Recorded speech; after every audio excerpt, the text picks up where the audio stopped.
Correlations. ये correlation का बहुत ही छोटा सा टॉपिक है। यहाँ पर हम 2 वेरिएबल के कॉज एंड इफेक्ट पर स्टडी करेंगे।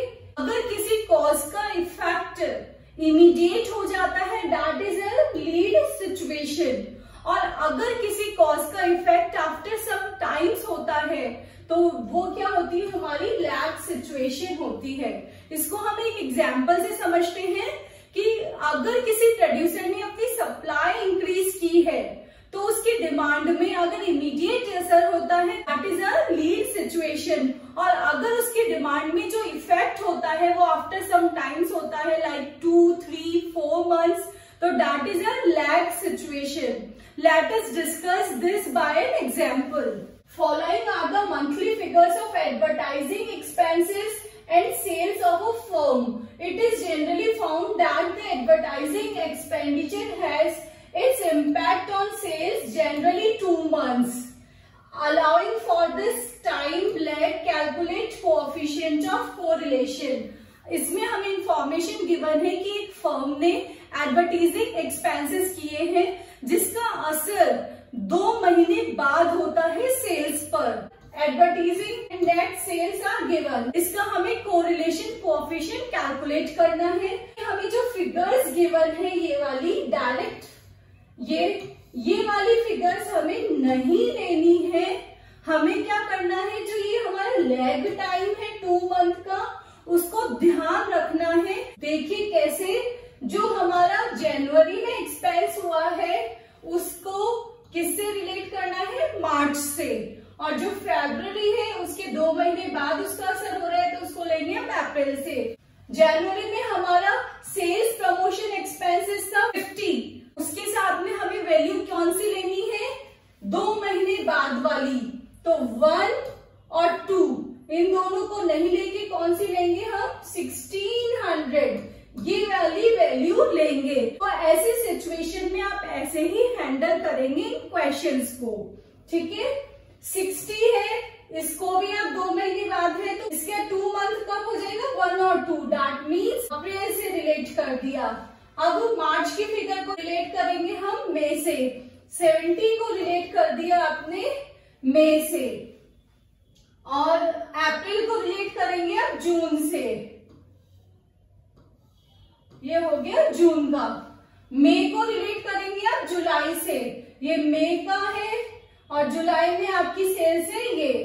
जून है, उसको रिलेट करेंगे आप अगस्त से, जून में हमारा एक्सपेंस था 150, उसको रिलेट कर दिया आपने अगस्त से। जुलाई को आप करेंगे सितंबर से, जुलाई है हमारी 140, और ऐसे इसको रिलेट करेंगे 2800 से, और इसके आगे की वैल्यू है उसको भी हम ऐसे ही करेंगे। जुलाई को हमने रिलेट किया था सितंबर से, सितंबर में ये वाली वैल्यू थी हमारी, ठीक है। अब अगस्त को रिलेट करते हैं हम अक्टूबर से, ये रहा अक्टूबर। अब सितंबर को रिलेट करेंगे नवंबर से, ये रहा नवंबर, और अक्टूबर को रिलेट करेंगे आप दिसंबर से। ये हमने रिलेट इसलिए किया for the calculation of correlation. आपको जो वैल्यूज लेनी है वो इसके साथ में ये वाली ही वैल्यूज लेनी है, इसके सामने वाली वैल्यूज नहीं लेनी। ऊपर भी हमने ऐसे ही कनेक्ट किया था, उन कनेक्टेड वैल्यूज को ही लेंगे। जनवरी में जो एडवर्टाइजिंग एक्सपेंसेस है उसके साथ में सेल्स मार्च वाली ली है।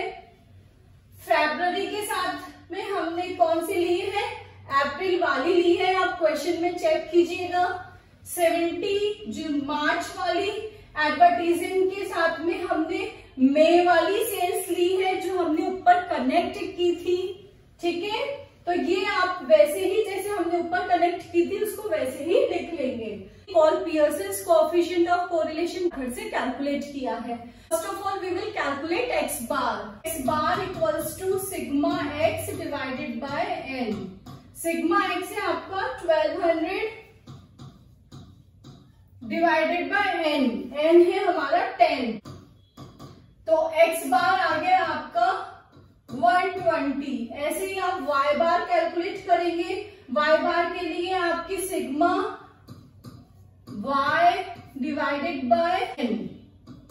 सिग्मा y है आपका 26,000 divided by n, that is 10. 2,600 is y bar. Now we will calculate this column, that is x minus x bar divided by 10 किया है यहाँ हमने, क्योंकि हमारी जो फिगर्स है वो बहुत बड़ी आ रही है।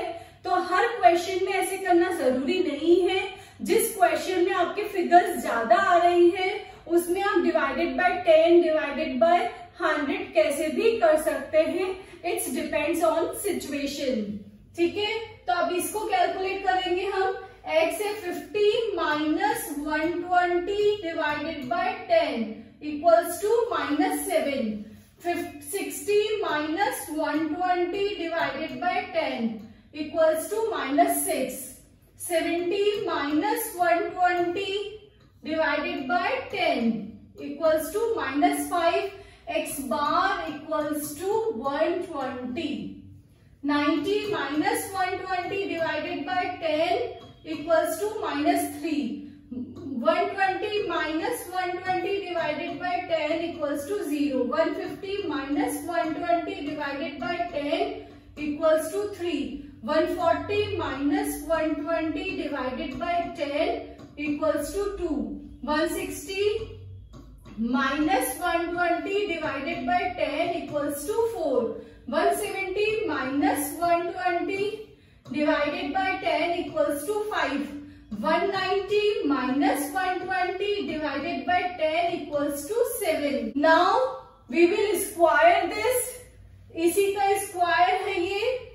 -7 का स्क्वायर है आपका 49, -6 का स्क्वायर है 36, -5 का स्क्वायर है 25, -3 का स्क्वायर है 9, 0 का स्क्वायर 0, 3 का स्क्वायर 9, 2 का स्क्वायर 4, 4 का स्क्वायर 16, 5 का स्क्वायर 25, 7 का स्क्वायर 49।